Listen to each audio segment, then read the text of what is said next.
નમસ્તે બાળકો, આજે આપણે આસપાસ પર્યાવરણમાં 14મું પ્રકરણ છે શરૂ કરીએ છીએ। 14મા પ્રકરણનું નામ છે જ્યારે ધરતી ધ્રુજી ઉઠી। તો બાળકો, ધરતી છે ક્યારે ધ્રુજી ઉઠે, તો એના માટે આપણે 2001ની સાલમાં કચ્છમાં જે ભૂકંપ થયો હતો એમના વિશે આપણે સાંભળ્યું હશે, બરાબર। તો ભૂકંપ શબ્દ છે આપણે સાંભળીએ છીએ, અવારનવાર છે આપણે એના આંચકાનો અનુભવ પણ કરીએ છીએ। તો જ્યારે જ્યારે ધરતી પર ભૂકંપ આવે છે ત્યારે ધરતી ધ્રુજી ઉઠે છે। તો શું આ ધરતી ધ્રુજી ઉઠવાની જે પ્રક્રિયા છે એ અત્યારે જ જોવા મળે છે કે પછી આપણો જે પ્રાચીન ભારત હતો એ સમયમાં પણ જોવા મળતો હતો? તો પ્રાચીન સમયમાં પણ, પ્રાચીન ભારતમાં પણ ધરતી ધ્રુજી ઉઠવાના બનાવો છે બન્યા હતા। તો એ આપણને કેવી રીતે ખબર પડે કે એ સમયમાં પણ ધરતી છે ધ્રુજી ઉઠવાના બનાવ છે બન્યા હતા? તો બાળકો, તમે રામાયણ તો જોઈ જ હશે। તો રામાયણની અંદર રામાયણનો જ્યારે એન્ડ આવે છે એ સમયે આપણને એક ઘટના એની અંદર બતાવવામાં આવે છે કે સીતા માતા છે પોતે ધરતીની અંદર સમાઈ જાય છે। ધરતી માતાને પ્રાર્થના કરે છે કે માં મને તારી ગોદમાં લઈ લે, અને ધરતી છે ફાટે છે અને એમાંથી સરસ એક સિંહાસન પર બિરાજમાન ધરતીમાં છે એ સીતા માતાને પોતાની ગોદમાં સમાવી લે છે। તો એ ધરતી ફાટવી એ શું હતું? એ પણ ભૂકંપની જ એક પ્રક્રિયા હતી, પરંતુ એને આપણે આપણી ધાર્મિક બાબત સાથે જોડી દીધેલી છે, બરાબર। તો એ સમયમાં પણ આપણે આવી ઘટનાઓ છે ઘટતી હતી એમ કહી શકાય। તો અત્યારના સમયમાં પણ આ ઘટના ઘટે છે, ધરતી ધ્રુજી ઉઠવાની, ધરતી ફાટવાની। તો ધરતી છે ધ્રુજી ઉઠે છે ને ફાટે છે ક્યારે? તો ધરતીની જે ધ્રુજવાની જે પ્રક્રિયા છે એ અત્યંત વેગવાન હોય ત્યારે ધરતી છે અમુક જગ્યાએ એમાં તિરાડ પડે છે અને ધરતી છે ફાટે છે, અને એના લીધેથી શું પરિવર્તન આવે છે એ બધી વિગતો આપણે છે આજે જોવાની છે। તો ચાલો બાળકો, આજે આપણે જોઈએ જ્યારે ધરતી ધ્રુજી ઉઠી। અહીંયા એક સરસ મજાની જે છોકરી છે એમની આ વાત છે, જસ્મા કરીને એ છોકરી છે, એ આખી આ ઘટના આપણને કહે છે, કારણ કે પોતે આ જે જગ્યાએ આ ઘટના બની હતી ત્યાંની પોતે રહેવાસી છે, અને એમના જે રિલેટિવ્સ છે એ પણ આ જ્યારે ધરતી ધ્રુજી ઉઠી એટલે કે ભૂકંપની જે ઘટના થઈ એની અંદર એમના સગા સંબંધીઓ છે એ પણ કાટમાળ નીચે દટાઈ ગયા હતા, અમુક છે મૃત્યુ પામ્યા હતા। તો એ પોતાનો જે અનુભવ છે, અનુભવ આપણને આ પ્રકરણ દ્વારા શીખવવા માંગે છે। અને આવું જ્યારે બને છે, આવી ઘટના કોઈ જ્યારે ઘટે છે ત્યારે કેવી કેવી આપણે જરૂરિયાત ઊભી થતી હોય છે। તો પોતાની ખરાબ સ્વપ્ન, એવું અહીંયા કહે છે કે ખરાબ સ્વપ્ન,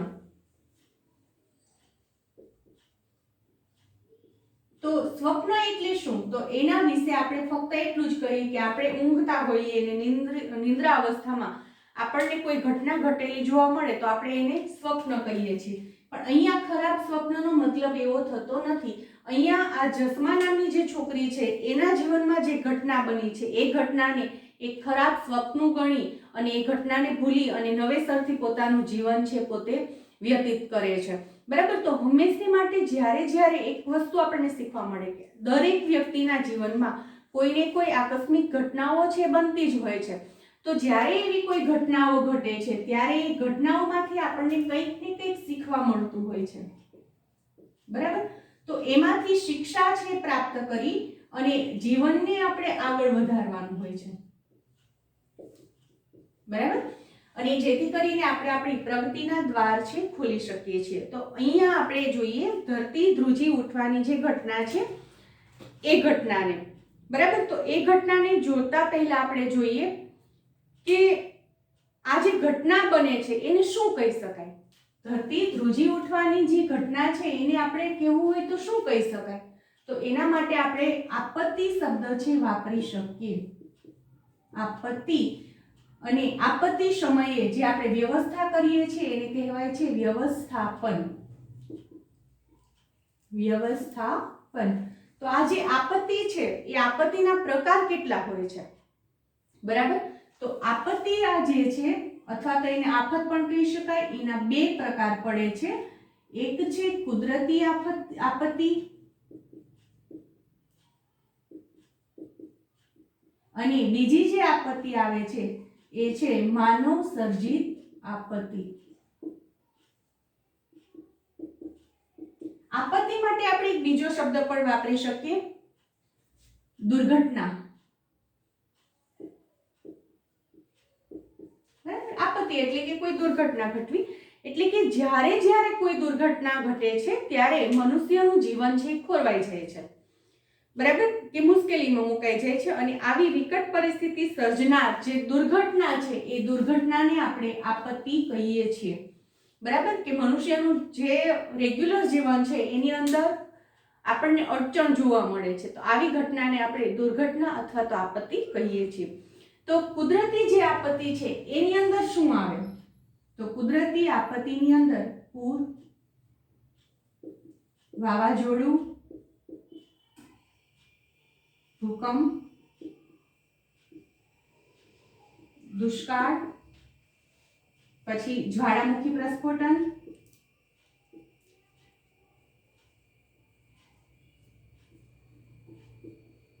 આ બધી જે ઘટનાઓ છે એ બધી ઘટનાઓ એમનો સમાવેશ છે કુદરતી આફતની અંદર થાય છે. હજુ એક રહી જાય છે દાવાનળ, બરાબર. તો આ બધાનો સમાવેશ કુદરતી આપત્તિમાં થાય છે.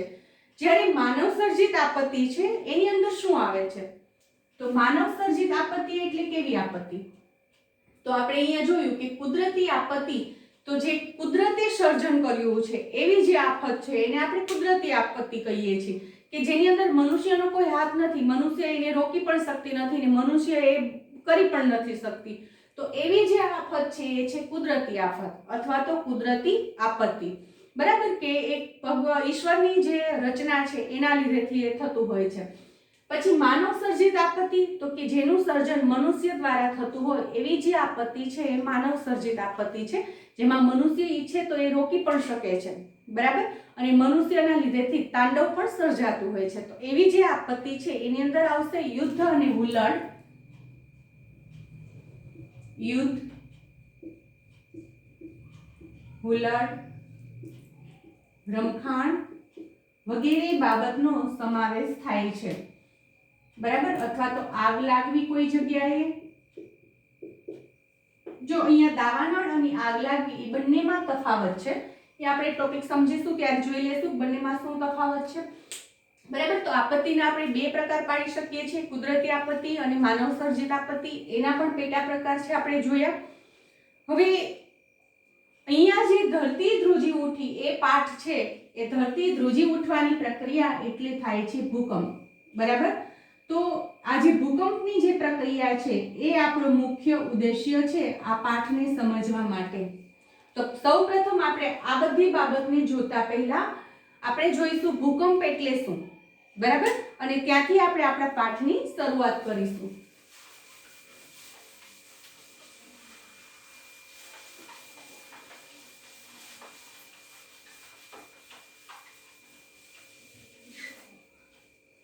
જો ભૂકંપ એટલે પૃથ્વીના પેટાળમાં થતા પ્લેટોના હલનચલનને લીધે પૃથ્વી સપાટીનો અમુક ભાગ આકસ્મિક રીતે ધ્રુજી ઉઠે છે અને તેને ધરતીકંપ કે ભૂકંપ કહે છે. અને ધરતીકંપનું પૂર્વ અનુમાન કરવું શક્ય નથી, બરાબર. ભૂકંપ આવ્યા પછી એની તીવ્રતા કેટલી હતી એ માપી શકાય છે. એનું એપિસેન્ટર હોય છે કે આ જગ્યાએ ભૂકંપ છે એનું કેન્દ્ર બિંદુ છે, એપિસેન્ટર એનું હોઈ શકે છે, એનું માપન થઈ શકે છે કેટલી તીવ્રતાનો આંચકો હતો, પણ ક્યારે આવશે એની કોઈ ચોક્કસ આગાહી કરી શકાતી નથી. તો ચાલો સૌપ્રથમ આપણે એની ડેફિનેશન જોઈએ કે ધરતીકંપ માટે પૃથ્વીના પેટાળમાં થતા પ્લેટના હલનચલનને પૃથ્વીના પેટાળમાં થતા પ્લેટોના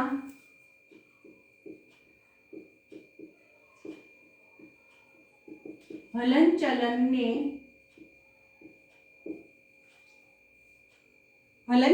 લીધે પૃથ્વી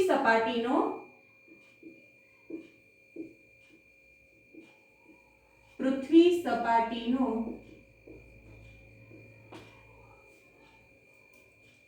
અમુક ભાગ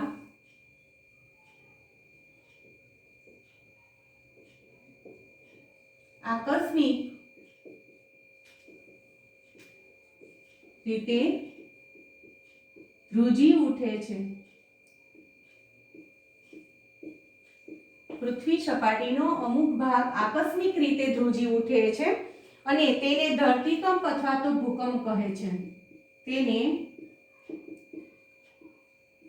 ધરતીકંપ અથવા ભૂકંપ કહે છે. જો અહીંયા આપણને ડેફિનેશનમાં જ સ્પષ્ટ કહે છે કે અમુક ભાગ આકસ્મિક રીતે ધ્રુજી ઉઠે છે, આપણને ખબર પણ નથી હોતી અને એ ભાગ છે ધ્રુજી ઉઠે છે, તો એ જે પ્રક્રિયા છે એને ભૂકંપ અથવા તો ધરતીકંપ કહેવામાં આવે છે. ધરતીકંપનું જે ઉદ્ભવ સ્થાન છે એને એપિસેન્ટર કહે છે. ઉદ્ભવ સ્થાનને એપિસેન્ટર કહેવાય છે.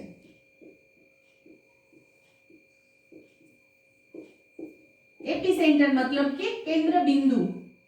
શું કહેવાય છે એને? કેન્દ્ર બિંદુ. આપણે ગુજરાતી ભાષામાં જોવું હોય તો એને કહેવાય છે કેન્દ્ર બિંદુ.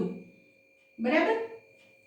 તો જ્યાંથી આ ધરતીકંપ ઉદ્ભવ્યો હોય ત્યાંથી એ જે ભાગ છે એને એપિસેન્ટર તરીકે ઓળખવામાં આવે છે અને ત્યાંથી એ ફેલાતો હોય છે. માની લો કે આ પૃથ્વીનો ગોળો છે અને અહીંથી આ ધરતીકંપ છે ઉદ્ભવે છે. બરાબર?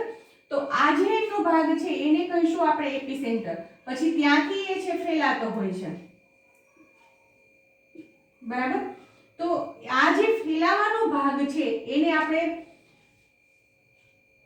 જે કંપન થતા હોય છે, બરાબર, એને લીધેથી ધરતી આખી છે ધ્રુજતી હોય છે.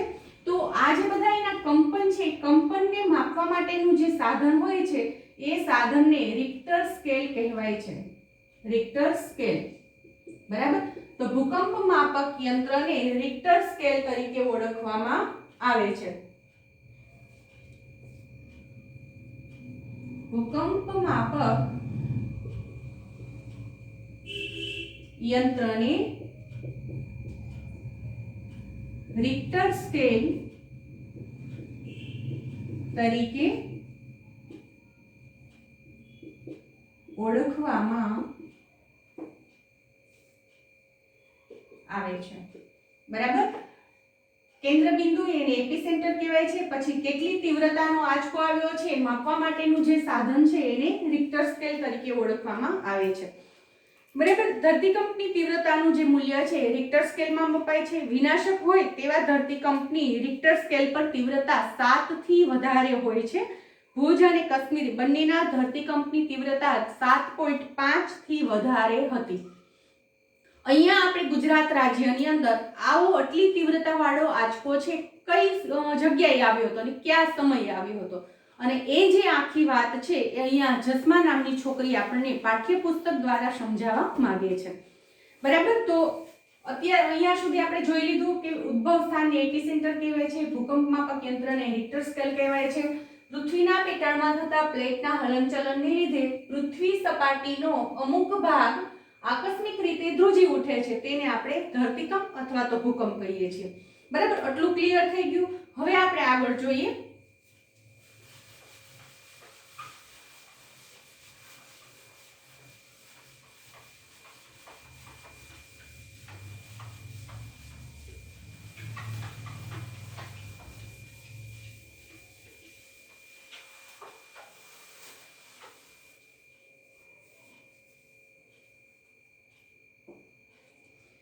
ખરાબ સ્વપ્ન એના દ્વારા જસ્મા છે આપણને એમની વાત કરે છે. મદદ મદદ મને બચાવો, આહાહા દરેક જગ્યાએ બૂમાબૂમ અને રાડારાડ થતી હતી. ધરતી હલતી હતી અને લોકો છે ચારે બાજુ દોડાદોડી કરતા હતા, કારણ કે આ જે ઘટના ઘટી, એટલી તીવ્રતાનો આંચકો આવે છે, પ્રથમ વખત ગુજરાતની અંદર એની અનુભૂતિ થઈ હતી. તો આખી ધરતી છે ધ્રુજવા માંડી હતી, જાણે આપણે આમ હાલક ડોલક થતા હોય ને એવું લાગતું હતું. કદાચ તમારો બધાનો તો કદાચ અમુકનો જન્મ થયો હોય, અમુકનો તો થયો પણ ના હોય. બરાબર? તમારો બધાનો લગભગ જન્મ થયો જ ના હોય, કારણ કે આ જે ઘટના ઘટી છે 2001ની સાલમાં છે અને તમારા બધાનો જન્મ 2009, 10 કે 11ની સાલમાં થયો હશે. બરાબર? એટલે તમારો જન્મ પણ એ સમયે નહોતો થયો, એટલે તમને કદાચ ખ્યાલ નહીં હોય કે શું પરિસ્થિતિ હતી. પણ આના વિશે તમે તમારા દાદા દાદી પાસેથી, તમારા મમ્મી પપ્પા પાસેથી અથવા તમારા ફઈ ફુવા કાકા કાકી એમની પાસેથી એમની માહિતી છે મેળવી શકો છો કે એ સમયે શું ઘટના ઘટી હતી, બરાબર. તો આ જે મોટેથી બૂમ પાડી, હું ઉઠી ગઈ, મારી બૂમ સાંભળી મારી માતા પણ ઉઠી ગઈ, તે દોડતી આવી ને મને જોરથી પકડી લીધી. તે એવું જ ખરાબ સ્વપ્ન હતું. ધરતીકંપ આવ્યાને 18 વર્ષથી વધારે સમય થઈ ગયો હતો, પરંતુ હું નિંદ્રામાં હજુ પણ ધરતી હલતી અને ધ્રુજતી અનુભવું છું. એટલે કે જસ્મા છે આ ઘટનાને હજી સુધી ભૂલી શકી નથી. હજી પણ એની ખરાબ સ્વપ્ન આવે છે કે જે પોતાને અનુભવ થયો હતો ધરતીકંપનો, એ સ્વપ્નમાં પોતે જુએ છે અને આજે પણ પોતે ડરી જાય છે ઊંઘમાં. હું જસ્મા, હું ગુજરાત રાજ્યના કચ્છ વિસ્તારમાં રહું છું. જ્યારે ધરતીકંપ આવ્યો ત્યારે હું 11 વર્ષની હતી. કેટલા વર્ષની હતી? એ 11 વર્ષની હતી. તે 26 જાન્યુઆરી 2001 નો દિવસ હતો. ગામના દરેક બાળકો અને ઘરડા લોકો શાળાના મેદાનમાં ટીવી પર પરેડ જોવા ભેગા થયા હતા. તો બાળકો, આજકાલનો આપણને તારીખ આપેલી છે કે કચ્છની અંદર આ જસ્મા નામની છોકરી કચ્છમાં રહે છે અને આ જે ભૂકંપ આવે છે એ દિવસ હતો 26 જાન્યુઆરી 2001. તો આ દિવસે આપણને ખ્યાલ છે કે આપણો ભારત દેશ છે પ્રજાસત્તાક થયો હતો. જો સ્વતંત્ર ક્યારે થયો હતો તો એ આવશે 15મી ઓગસ્ટ 1947. પરંતુ 26મી જાન્યુઆરી આપણે શા માટે સેલિબ્રેટ કરીએ છીએ? તો 26મી જાન્યુઆરી આપણે પ્રજાસત્તાક દિવસ તરીકે સેલિબ્રેટ કરીએ છીએ. આ દિવસે આપણા ભારત દેશનું જે બંધારણ છે એ લોકોના હાથમાં આવ્યું હતું. લોકોના હાથમાં આવવું એટલે પુસ્તક છે એના હાથમાં આવી ગયું એવું નહીં, પરંતુ જે આપણા નીતિ નિયમો છે ભારત દેશને ચલાવવા માટેના, એ લોકોની સામે મૂકવામાં આવ્યા. એટલે કે લોકો પર એનો અમલ કરવામાં આવ્યો, જેની અંદર હક ફરજ આ બધું હતું. તમે આગળ જેમ જેમ ભણશો એમ તેના વિશે તમારે ઘણું બધું શીખવાનું આવશે. પણ આજે આપણે ફક્ત એટલી માહિતી જરૂરી છે કે 26મી જાન્યુઆરીનો દિવસ આપણે પ્રજાસત્તાક દિવસ અથવા તો ગણતંત્ર દિવસ તરીકે આપણે સેલિબ્રેટ કરીએ છીએ. એ દિવસે શું આપણે કરીએ છીએ? સવારમાં શાળાએ પહોંચી અને ધ્વજવંદન કરીએ છીએ. દિલ્હી પર આપણા રાષ્ટ્રધ્વજ ફરકાવે ત્યાર પછીથી બધા જ આખા દેશની અંદર પોતપોતાની શાળામાં કે કોઈ સરકારી કચેરીમાં ધ્વજવંદન છે કરતા હોય છે, બરાબર. તો તે દિવસે ધ્વજવંદનનો કાર્યક્રમ હોય છે. પછી આપણે રાજપથ, તમે ગણિતની અંદર ભણી ગયા હશો કે ઇન્ડિયા ગેટ, એમના વિશે, રાષ્ટ્રપતિ ભવન એમના વિશે ભણી ગયા, બરાબર. તો રાષ્ટ્રભવનથી ઇન્ડિયા ગેટ સુધીનો જે માર્ગ છે એ રાજપથ તરીકે ઓળખવામાં આવે છે. તો એ રાજપથ પર પરેડ છે એનું આયોજન કરેલું હોય છે. આપણું જે નૌકાદળ છે, હવાઈ દળ છે, પાયદળ છે, આવી રીતે આપણા લશ્કરી દળો છે, એમાં જે પાયદળ છે એ પછી અશ્વદળ છે, એ લોકો છે પરેડ છે કરતા હોય છે. અશ્વદળ એટલે કે ઘોડેસવાર, એ લોકો છે એમના જે રૂલ્સ હોય છે એ પ્રમાણે રાજપથ પરથી પસાર થાય છે. પાયદળ છે એમના નિયમ પ્રમાણે રાજપથ પરથી પસાર થતા હોય છે. સાથે સાથે અલગ અલગ રાજ્યમાંથી આખું આપણું જે કલ્ચર છે, આપણી જે સંસ્કૃતિ છે, જેમ કે ગુજરાત રાજ્યની અંદર રાસ ગરબા, બરાબર. પછી એવી રીતે દરેક રાજ્યમાં અલગ અલગ નૃત્ય છે થતા હોય છે. કોઈ રાજ્યમાં બિહુ નૃત્ય છે, કોઈમાં બીજું કોઈ નૃત્ય છે, બરાબર. તો એ પોતાના સ્ટેટની પ્રસ્તુતિ ત્યાં કરતા હોય છે. કોઈ એક જૂથ છે પોતાના રાજ્યની અંદર કયું નૃત્ય થાય છે એની રજૂઆત કરતા હોય છે.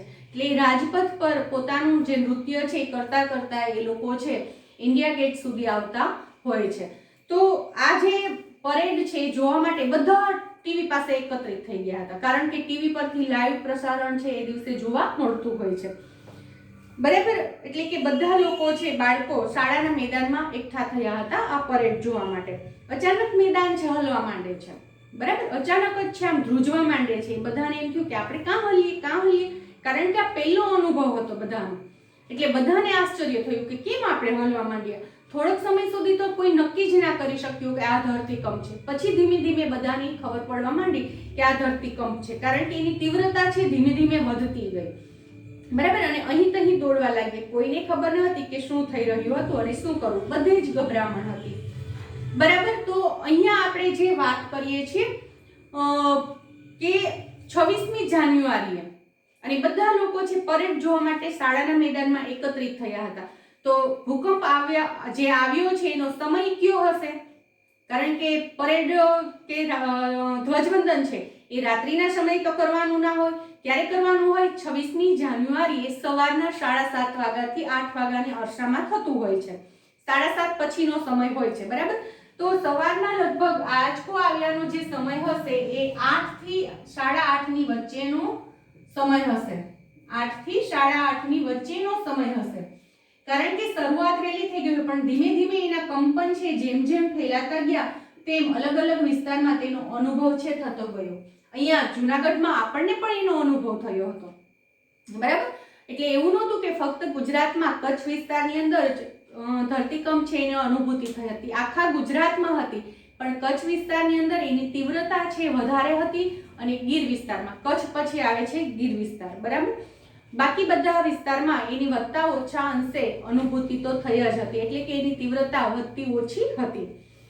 થોડી જ મિનિટમાં અમારું ગામ જમીનદોસ્ત થઈ ગયું. તો જો ધરતીકંપ જ્યારે આવે છે ત્યારે કેવી ઘટના ઘટે છે? મકાનો ધરાશાયી થવા,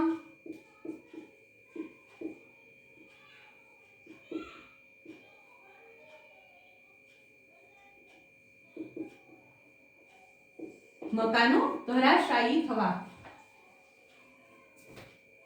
એટલે કે મકાન છે બધા જમીનદોસ્ત થઈ જાય છે, બધા મકાનો છે પડી જાય છે, બરાબર. તો એવું નથી કે ફક્ત તમારું સિંગલ માળનું મકાન હોય ને એ પડી જાય, બહુમાળી ઇમારતો છે એ પણ પડી જતી હોય છે અને લોકો છે એ કાટમાળની નીચે દટાઈ જતા હોય છે. કારણ કે ભૂકંપ આવે તો એવું નહીં કે ચાલો નીચેનો ઉપરનો માળ છે એમ નમ રહ્યો અથવા ઉપરનો પડી ગયો અને નીચેનો એમ નમ રહ્યો.